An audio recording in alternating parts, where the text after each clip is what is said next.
Bank equivalent to SSC इस तरह के भी क्वेश्चंस होते हैं जिसको बैंक एग्जाम में भी पूछे जाते हैं और एसएससी में भी पूछते हैं बार बार। उनको देखते हैं। ये अर्थमेटिक का क्वेश्चन क्या कह रहा है। रुपये की तुलना में 80 एक कार्य को पूरा करने में लगने वाला समय 8:3 के अनुपात में है। रूबी 3 है, 80 8 है। ठीक है।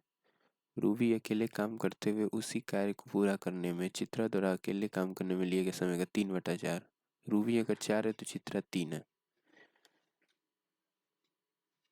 चित्रा द्वारा चित्रा द्वारा न अकेले काम किए गए तो चित्रा 4 है तो रूबी 3 है। ठीक ही है, सेट हो ही रहा है। 8 3 4 3। अब ये टाइम का रेशियो तो इफिशियंसी का रेशियो क्या हो गया, 1/8 1/3 1/4। 8 और 3 4 का एलसीएम ले लिए। बेसिकली एलसीएम ऑफ 8 3 और 4 24 हो गया। बस अब क्या करना है, 8 3 के 24, यहाँ 3 हो गया, डिवाइड कर दो डायरेक्ट। यहाँ 8 3 × 24 4 6 के 24, ये इफिशियंसी हो गया। अब देखो कह रहा है कि जब 80 रूबी और चित्रा एक साथ काम करते हुए उन्हें कुल इतना रुपए का वेतन मिलता है, यानी 8 3 11 6 17 की वैल्यू क्या है, 308060। तो रूबी का वेतन x रुपये। रूबी का वेतन कितना है, 8 यूनिट है ना। तो 8 यूनिट की वैल्यू क्या है, 8 से मल्टीप्लाई कर दो, ये x की वैल्यू निकल गई। तो 8 की वैल्यू क्या निकली, 1440 रुपये। तो कह रहा है x के अंकों का योग 10 से कम है। चार चार टेक्नो ऑफकोर्स 10 से कम है, पहला तो सही है। x के अंकों का गुणनफल 30 है। चार चार के 16 नहीं, ये तो 0 है ना, 30 थोड़ा है, 0 हो गया, ये गलत है। एसर्शन रीजन के जो क्वेश्चंस होते हैं कई बार एसएससी में पूछे जाते हैं, उन वही है। ये क्वेश्चन देखो, पी ने इतने रुपए इन्वेस्ट किया, 4 महीने के बाद पी ने अपने 20% बढ़ाया है। एक्स महीने के बाद एक्स महीने के लिए निवेश किया है। एक्स महीने के बाद क्यू इतना रुपए के निवेश के साथ आया है और 9 महीने के लिए निवेश किया है। व्यवसाय के अंत में क्यू पी का लाभ ये हो गया, तो एक्स का मान बताइए। ईजी है। पी इन्वेस्ट किया है, क्यू इन्वेस्ट किया है। पी पहले इन्वेस्ट किया 7500, क्यू कितना किया 50,000 और 5,000, ये 7500। रेशियो कर दो, 25 3 75, 25 दूना 50। 3 यूनिट इन्वेस्ट किया कितने महीने के लिए, 4 महीने के लिए, तो 3 चौका 12 हो गया। और ये 2 यूनिट इन्वेस्ट किया कितने महीने के लिए, 9 महीने के लिए, तो 9 दूना 18 हो गया। ऐसे लिख लो पी क्यू। 3:2। पहले 4 महीने के लिए ये इन्वेस्ट किया है, ये तो पूरा 9 महीने के लिए इन्वेस्ट किया है, लिखा है ना 9 महीने के इन्वेस्ट किया है। 4 महीने के बाद पी ने अपना वेतन 20% बढ़ाया है, यानी ये 4 से 5 किया है। 4 महीने बाद वेतन क्या किया है, ये 5 से 6 किया है ना। तो आखिर में 5 डिनोमिनेटर में आ रहा था ना, इसीलिए यहाँ 5 से मल्टीप्लाई कर दिया गया। इधर भी 5 से मल्टीप्लाई कर दो और इसमें भी 5 से कर दो। अब 10 यूनिट है, ये 15 यूनिट है, तो 15 5 3 15 36 18, 18 यूनिट हो गया। कितने महीनों के लिए, एक्स महीनों के लिए। और ये तो 10 यूनिट ही था, ठीक है। ये 15 यूनिट था, हम इसको 5 से मल्टीप्लाई किए थे, 15 यूनिट ले लिए थे, इसको 10 यूनिट ले लिए थे। अब देखो, तो इन ये प्रॉफिट का रेशियो 3:5। तो 15 चौका 60, 60 प्लस 18x डिवाइडेड बाय 10 9 90 90। इसकी वैल्यू क्या हो गई, पी का लाभ, पी के हिस्से का लाभ क्यू के हिस्से, पहले क्यू है फिर पी है, तो क्यू पहले है फिर पी है। तो ऐसा करते हैं कि 5 से काट दो, 30 3 90, 30 हो गया। और 3 से काट दो, 3 छक 18, 3 बीस ये 60, 3 धाम का 30, ये हो गया। 10 पचे 50 हो गया, और ये 20x। तो 6x की वैल्यू क्या हो गई, 30x की वैल्यू क्या हो गई, 5। ये हो गया क्वेश्चन। यहाँ बस ये चीज़ ध्यान देना था कि ये चीज़ फ्रैक्शन लाएगा।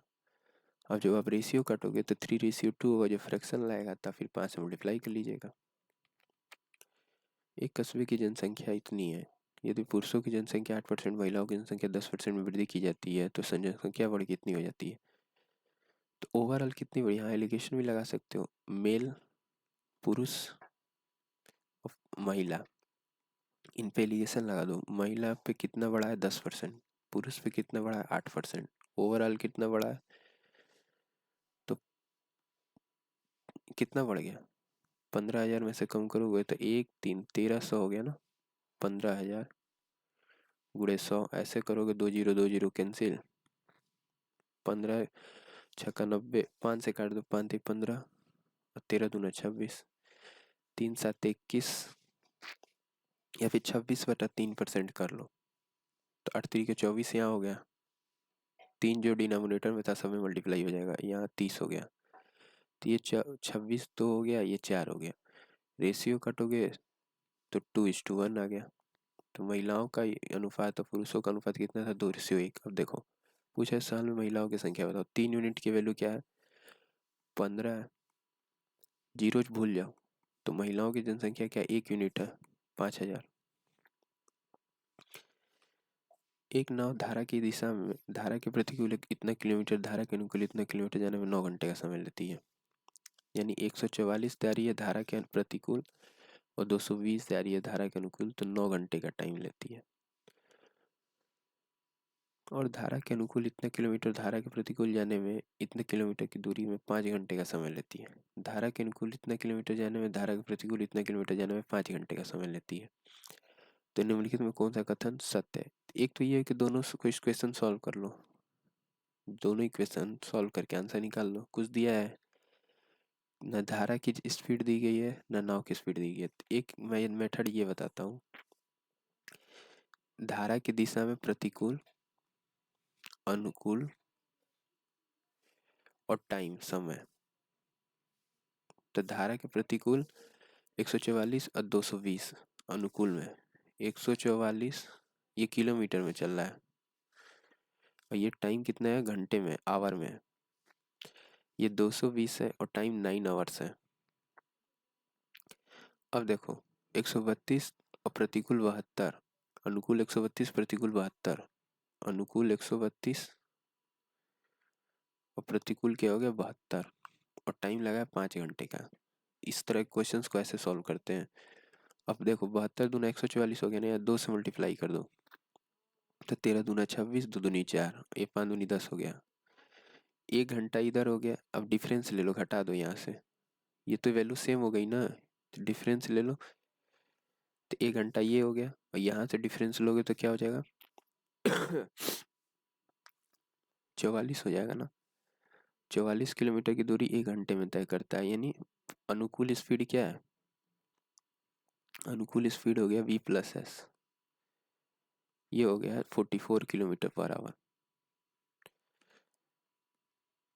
अब 44 किलोमीटर/आवर अनुकूल स्पीड है, तो किसी में पुट करके निकाल लो। मान लो कि पहले 144 जा रहा था प्रतिकूल, अनुकूल जा रहा है 44 किलोमीटर/आवर है स्पीड और टाइमिंग है 9 आवर्स। पहले वाले इक्वेशन में हम पुट किए हैं, तो वहाँ से प्रतिकूल वाला निकल जाएगा। तो 22 दूना 44, 2 5 10, 5 में से 9 गया 4, 4 3 12, 4 6 24, v+v-s की वैल्यू क्या हो गई? 36। तो v+s v-s पूछा क्या है? v+s की वैल्यू 44 है, v-s की वैल्यू 36 है। तो v+s की वैल्यू 44 है, v-s की वैल्यू 36 है।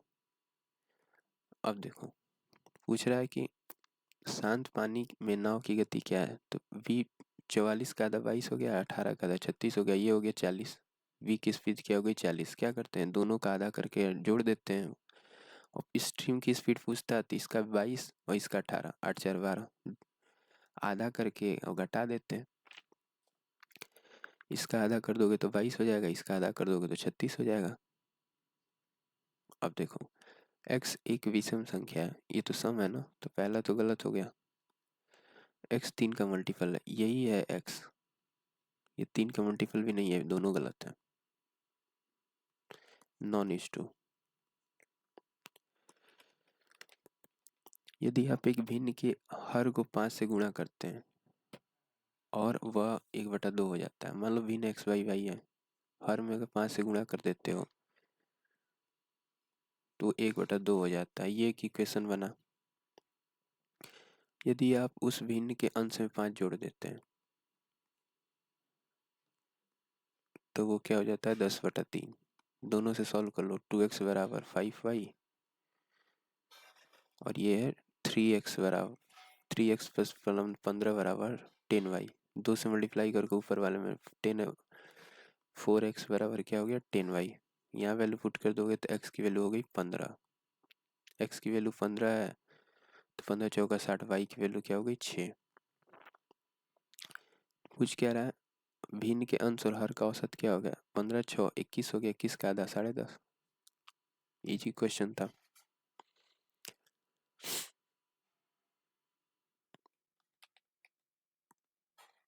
इस क्वेश्चन में ये बहुत ही बढ़िया क्वेश्चन है। इसमें क्या कह रहा है राम लक्ष्मण और भरत की दक्षता दे दी गई है 15 12 और 10। तो यहाँ लिख लो राम लक्ष्मण और भरत 15 12 और 10 ये एफिशिएंसीज है।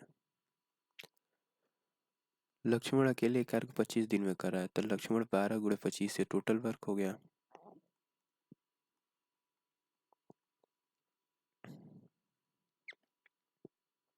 यदि वे सभी एक परियोजना पर एक साथ काम करना चाहते हैं शुरू करते हैं और भरत 5 दिनों के बाद काम बंद कर देता है तो राम और लक्ष्मण शेष कार्य कितने दिनों में करेंगे। तो 5 दिनों तक तो साथ किए होंगे सब। 5 दिनों के बाद भरत नहीं किया तो 5 दिनों तक साथ किए होंगे तो 12 15 27 10 37 के हिसाब से 5 यूनिट किए होंगे सब। ये कितना हो गया 25 दूना 50, 25 धाम का 250, 300 यूनिट हो गया ना। 5 3 15 150, 5 7 35। पहले तो 150 कम कर दोगे यहाँ पे तो 150 बचेगा, उसमें से 35 कम कर दोगे तो कितना हो जाएगा 35 5 40 10 50 115। अब बचा हुआ कार्य कितना है 115 यूनिट्स का है। इसको करेंगे राम और लक्ष्मण 15 12 27 की एफिशिएंसी से करेंगे तो 3 9 27, 3 3 9, 3 5 15। अब इसको 9 चौका 36 नहीं कटेगा, 3 3 9 2, नहीं नहीं ये 3 से नहीं कटेगा ना, ये 27 बटा देखो इसको करोगे तो 3 3 9 2 हो जाएगा 25 हो जाएगा, 5 से काटो 5 दूनी 10, 5 दूनी 10 5 3 15 बटा 27। ऑल्दो जो भी मल्टीपल होगा ना, अब देखो ये फ्रैक्शन में आएगा वैल्यू कैसे। 27 को 4 बार में ले जाओगे, ऑप्शंस देखो अलग अलग है, सिर्फ 4 बार में ले जाओगे तो ये वैल्यू आएगा डी।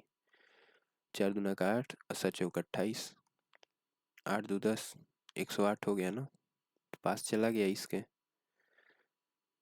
115 के, तो यही आंसर होगा डी ऑप्शन। इजी क्वेश्चन है। और भी आगे ले जा सकते हो, 4 बार में तो गया ही है। अब कितना बच रहा है 8 7 7 बच रहा है ना, 70 लिए 27 बार में ले गए तो 27 दूना 54, 27 तिया अधिक हो जाएगा 2 बार में जाएगा तो 2 बार में यहाँ भी मिल गया 4.2 तो 4.2 मिल गया ना, तो बस वही हो गया आंसर। एक कंटेनर के प्रारंभ में इतना ml लीटर जूस और इतना ml लीटर पानी है। जूस और वाटर 2m प्लस 1500 ml और ये कितना है m प्लस 2180 ml। कह रहा यदि मिश्रण के आंतरिक 10 लीटर, कह रहा मिश्रण के आंतरिक 10 लीटर, मिश्रण में अतिरिक्त 10 लीटर 10 मिलीलीटर ml पानी और 3 मिलीलीटर रस ऐड किया जाता है। 3 मिलीलीटर रस ऐड कर रहे हो और 10 मिलीलीटर पानी ऐड कर रहे हो तो क्या हो रहा है, तो रिजल्टेंट 3:5 हो जा रहा है। बस ये इजी हो गया, यहाँ 3 मिलीलीटर ऐड कर दिया है, 10 मिलीलीटर ले ली, इस क्वेश्चन बन गया, सॉल्व कर लिया, आंसर आ गया 1740। नेक्स्ट क्वेश्चन क्या कह रहा है एक घनाभ का घुमावदार सतह, घनाभ है ना, इसके घुमावदार सतह ऊपर दिया होगा lateral surface area, lateral surface area इतना है। तो घनाभ में लेटरल सरफेस एरिया एक ऊपर हो गया एक और एक नीचे हो गया 2, टोटल 2 हो गया ना। अब देखो लंबाई चौड़ाई ऊंचाई का रेशियो दे दिया है तो twice of L B plus B S plus H L हो गया ना, लंबाई एल बी और एच ऐसे लिख दो 8 5 9 इस रेशियो में हो गया। अब देखो ये क्या दिया गया, ये मान लो लेंथ है और ये मान लो ब्रेड्थ है, तो 2 L B two twice of L B हो गया ना, क्योंकि दो side twice of L B, twice of B H और ट्वाइस ऑफ एच। आयत की लंबाई घनाभ की लंबाई के बराबर है। आयत का परिमाप 136 है, तो आयत का परिमाप क्या होता है, दो कोष्ठ में लंबाई प्लस चौड़ाई, यही होता है ना, twice of L plus B. इसकी वैल्यू 136 है, तो दो से अगर दो छः के 12, दो तिया 6 और दो आठे 16, 68। एल प्लस बी की वैल्यू क्या होगी, 68।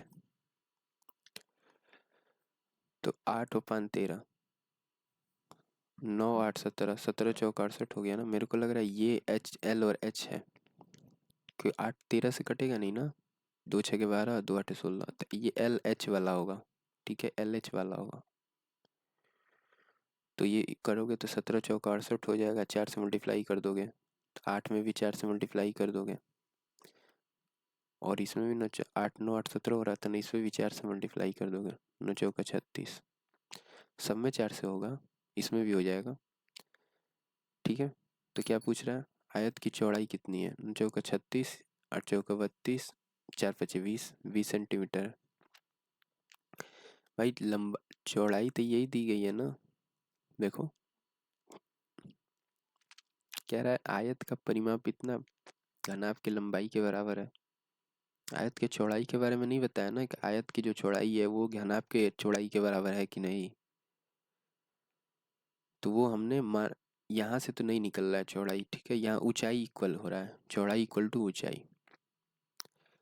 घुमावदार सतह का क्षेत्रफल दे दिया है, ठीक है, लिटिल सरफेस एरिया, तो ट्वाइस ऑफ एल बी की वैल्यू दे दी गई है। ठीक है, दो से अगर काट भी देते हैं इसको, तो दो चौका 8 हो जाता, इसकी वैल्यू है दो चौका 8, दो दूनी 4, दो एक में दो, दो दूनी के 4, ये वैल्यू आती।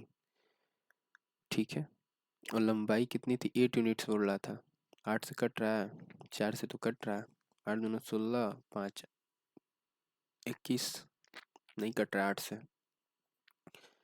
तो कुछ नहीं करना था इसमें, इससे ज़्यादा मतलब नहीं था। ठीक है, क्योंकि आप इसमें फंसोगे ना तो आपके क्वेश्चंस रॉन्ग हो जाएंगे, मतलब समय ज़्यादा जाएगा, फिर ऐसे इक्वेशन बनाना पड़ेगा, 8x 5x 9x, फिर आप वैल्यू पुट करोगे ऐसे तो काफ़ी बड़ा जाएगा। एक कार P है, 1 किलोमीटर की दूरी 9 घंटे में तय करती है, तो A/9 ये क्या होगी, P की स्पीड हो गई, इतना किलोमीटर पर आवर। ठीक है, B क्या कर रहा है, P हो गया, Q भी है, कोई Q कार है, वो A-56 656 दूरी कितने में तय कर रही है, ये तय कर रही है 4 घंटे में, तो ये स्पीड हो गई इसकी। अब देखो P की गति Q के का अनुपाती है, तो बस ये तो रेशियो निकल गया ना, स्पीड्स का रेशियो क्या है, P का कितना है 14 है और Q का कितना 11 है।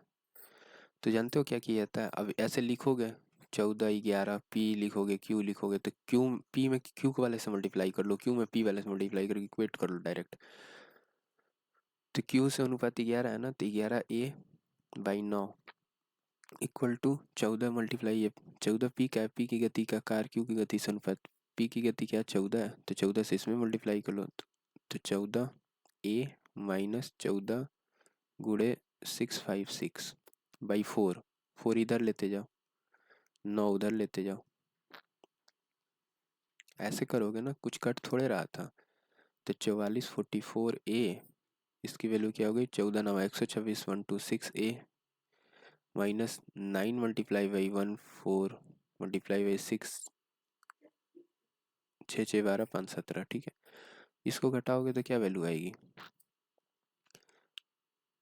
16 में से 6 में से 4 गया 2, ये यहाँ से गया 6 में से 4 गया, क्या हो गया 2, और 12 में से 4 गया 8, इसकी वैल्यू क्या हो गई 9 multiply by what, 9 multiply by 14 multiply by 656, 9 multiply by 14 multiply by 656, 656, बस। अब ये कट रहा है, देखो 41 से कटना चाहिए, ये क्या है 41 है ना, 41 का डबल है,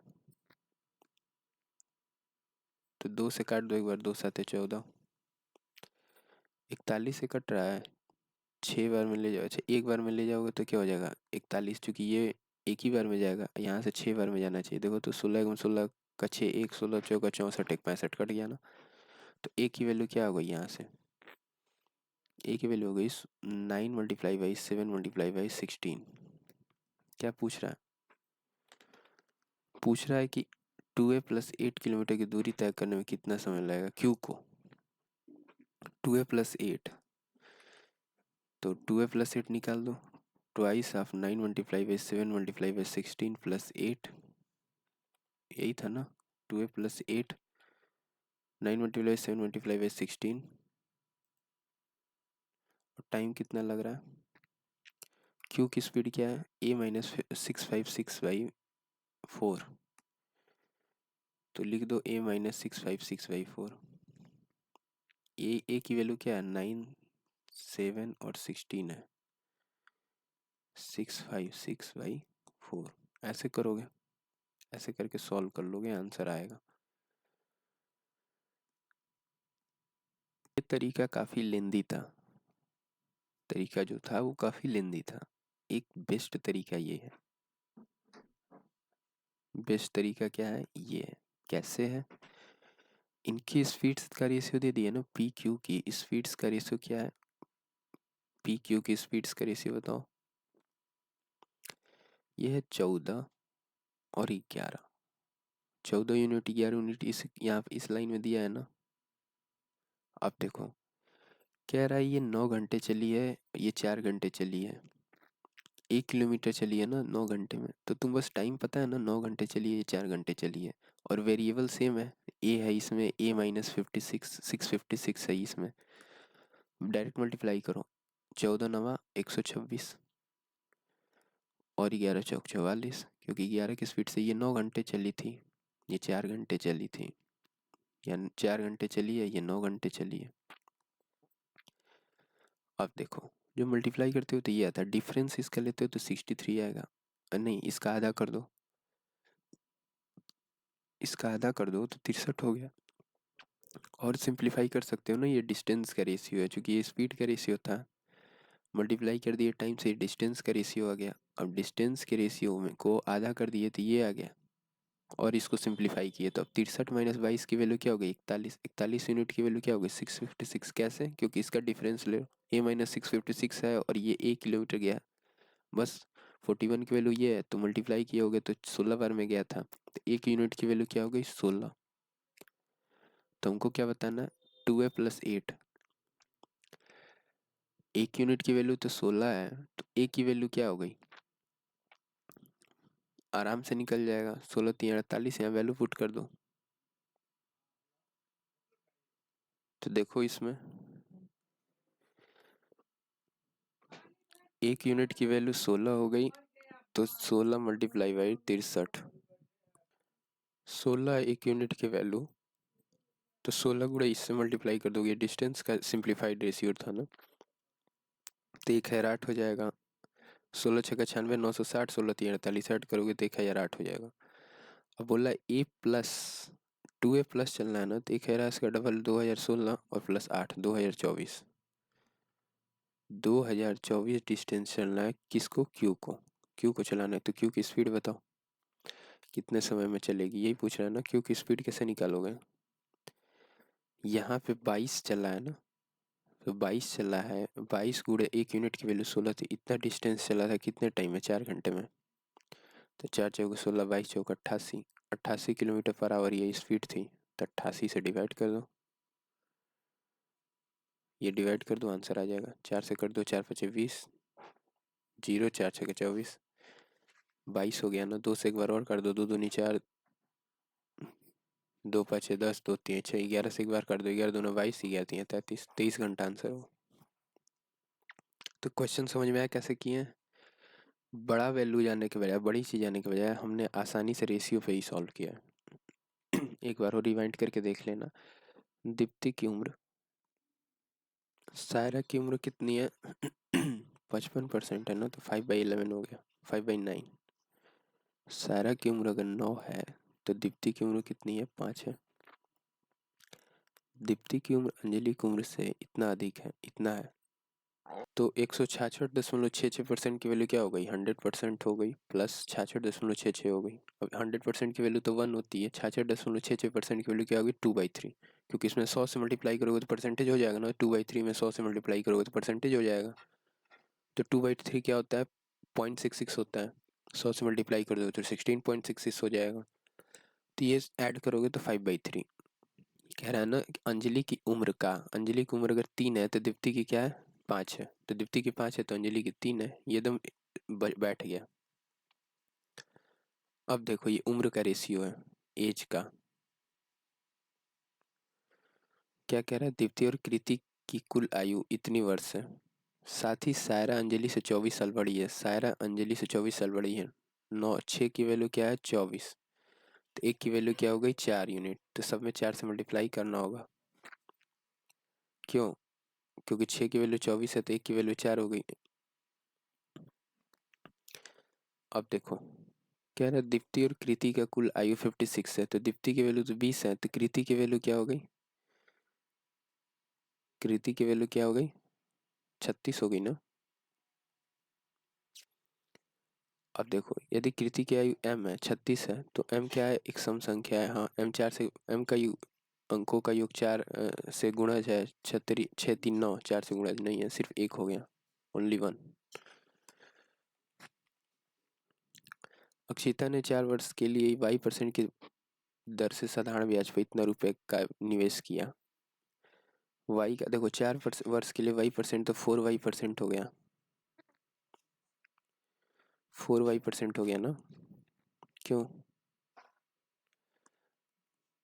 अब देखो कितना रुपए इन्वेस्ट किए, 8500, 4y% पे, तो यही करोगे ना, और ये क्या हो जाएगा, सिंपल इंटरेस्ट। अक्षिता द्वारा प्राप्त कुल राशि उसके प्रारंभिक निवेश से 48% अधिक है, तो इसका 50, ये डबल जीरो कैंसिल हो गया, परसेंटेज खत्म हो जाएगा। 85 दूना 4 से मल्टीप्लाई करोगे ना, तो 8 चौके 32, 320, 4 पचे 20, 360y।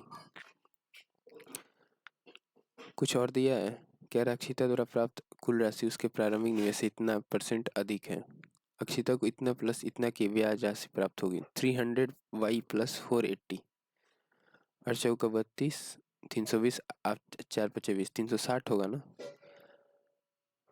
तो कोई एक इक्वेशन देखो, अक्षिता को इतने की ब्याज प्राप्त होगी, ये सफिशिएंट नहीं है, ये गलत है वैसे भी।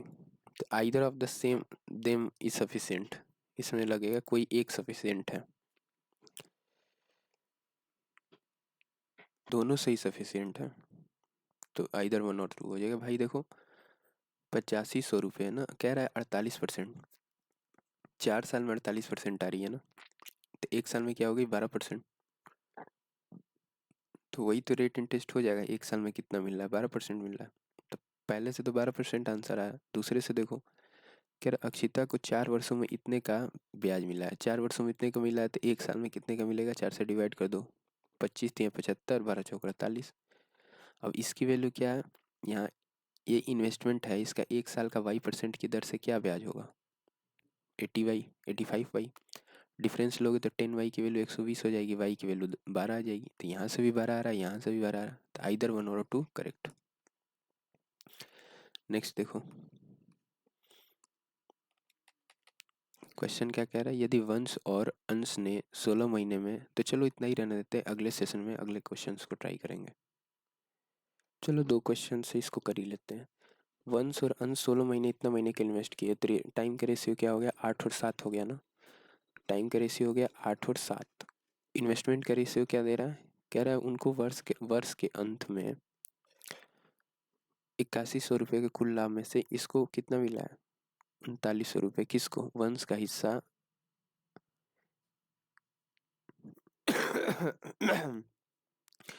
वंश का हिस्सा है ना 3900 रुपये, तो अंश का हिस्सा कितना हो गया, 4200 रुपये, तक दोनों का सम 8100 हो जाएगा। अब देखो 13 3 39, 21 3 14 3 42 हो गया। तो प्रॉफिट के रेशियो में टाइम के रेशियो से डिवाइड करते हो तो इन्वेस्टमेंट का रेशियो मिलता है ना, इन्वेस्टमेंट के रेशियो में टाइम के रेशियो से मल्टीप्लाई करते हैं तो प्रॉफिट के रेशियो मिलता है, प्रॉफिट के रेशियो में टाइम के रेशियो से डिवाइड करोगे तो इन्वेस्टमेंट का रेशियो मिलेगा। तो डिवाइड कर दिए 13/8 और इसको डिवाइड करोगे तो 2 हो जाएगा, 8 दूना 16, 13/16 हो गया ना, 13/16 हो गया। अब देखो इसकी वैल्यू क्या है, डिफरेंस देखो, इनके बीच का गैप कितना है 3 यूनिट का, इन्वेस्टमेंट के बीच का गैप क्या है 3 यूनिट का, ये इन्वेस्टमेंट का रेशियो है।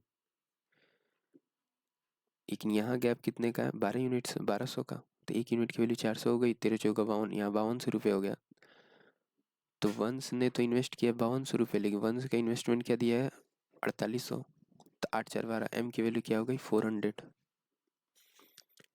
एम की वैल्यू 400 आ गई। लाभ में अब सेकेंड स्टेटमेंट कह रहा है लाभ में टीसा का हिस्सा और राशि के ने शुरू में किए व्यवसाय इतना रुपए का निवेश किया, 7200 रुपये का निवेश किया है राशि ने शुरू में। 4 महीने के बाद टीसा 4 महीने के बाद आई है, तो राशि तो पूरा इन्वेस्टमेंट किया 12 साल के लिए, 12 महीने के लिए, टाइम है 12 महीने के लिए, ठीक है, कैपिटल टी। और टीसा आई है 8, ये राशि हो गई, ये टीसा हो गई। टीसा 8 महीने बाद आई है, 4 महीने बाद आई है ना, तो 8 महीने के लिए इन्वेस्ट किया है। तो ये टाइम का रेशियो क्या हो गया 3/2, काट दिए तो टाइम का रेशियो क्या हो गया 3/2। इन्वेस्टमेंट का रेशियो बताओ, तो कह रहा है कि ये 7200 आई है, ये 6200, 31 दूना 62, 18 36 दूना 72, तो ये 36 हो गया, ये 31 हो गया, मल्टीप्लाई कर दोगे तो 108 62, इसका गैप कितने का हो गया, और सिंप्लीफाई कर दोगे तो 54 31 का। 31 की वैल्यू दे दी गई है ना, क्योंकि कह रहा है टीशा को कितने का लाभ प्राप्त हुआ है, 4 महीने के बाद करके शामिल हो गई, वर्ष के अंत में उन्हें इतना रुपए का लाभ, अच्छा टोटल, यानी इसका सम कितना हो गया 85, 4 1 5 5 3 8, 85 की वैल्यू क्या है 1275। तो 31 की वैल्यू बता दो, 31 की वैल्यू क्यों बताई जा रही है, टीसा की वैल्यू पूछी जा रही है, क्यों टीसा की वैल्यू बतानी है, क्योंकि पूछा है ना टीसा का हिस्सा बताओ लाभ में। तो टीसा का हिस्सा क्या हो गया 31 मल्टीप्लाई बाई 85 मल्टीप्लाई बाई 4, 225 हो गया ना, 275 हो गया। 15 वाट है 120 और 15×5 = 75, 75 ऐड हो गया, तो 15×3 = 45, ये मल्टीप्लाई करोगे तो कितना आ जाएगा 15×15 = 5 1, 15×3 = 45 1 46, तो ये सेकंड हो गया। तो क्या पूछा है क्वांटिटी वन, ये मात्रा वन, ये मात्रा टू बोल रहा है ना, तो quantity one is less than quantity two, quantity one is less than quantity two, C option होगा। नोटबुक और अंकित का अंकित मूल्य पेन के क्रय मूल्य के अनुपात 6:5 है। नोटबुक का मान लो अंकित मूल्य क्या है x है, नोटबुक का अंकित मूल्य और पेन के क्रय मूल्य का अनुपात 6:5 है। एन नोटबुक का मान लो अंकित मूल्य n है, और या फिर m मान लो, m और स्मॉल n लिख लो mn, और पेन का क्रय मूल्य pc का अनुपात क्या दे दिया गया है 5:6 है ना, तो क्रय मूल्य 5 है, तो इसमें 5 से मल्टीप्लाई कर दो, ये 6 है, इसमें 6 से मल्टीप्लाई कर लो। कह रहा पेन और दोनों की कीमत बोल रहा है, नोटबुक पेन दोनों की कुल कीमत 2220 है, तो 6 पीसी है, 6 का जो है मल्टीपल है। यदि दुकानदार नोटबुक के अंकित मूल्य पर 10% की छूट देता है तो नोटबुक का विक्रय मूल्य क्या है। तो ये क्वेश्चन ऐसे फ्रेम किया गया, इसमें कोई डाटा ही नहीं दिया गया, हम निकाले कैसे 6 पीसी, फिर एम, ना मार्क प्राइस दिया है ना कुछ दिया है, डिस्काउंट देंगे हम किस पे, मार्क प्राइस की वैल्यू कुछ तो पता होनी चाहिए जिसमें हम 10% डिस्काउंट दें, तो ये कान डिफाइंड हो जाएगा। और यही लास्ट क्वेश्चन था आप लोगों का, करते हैं सेशन को, नेक्स्ट सेशन में मिलेंगे।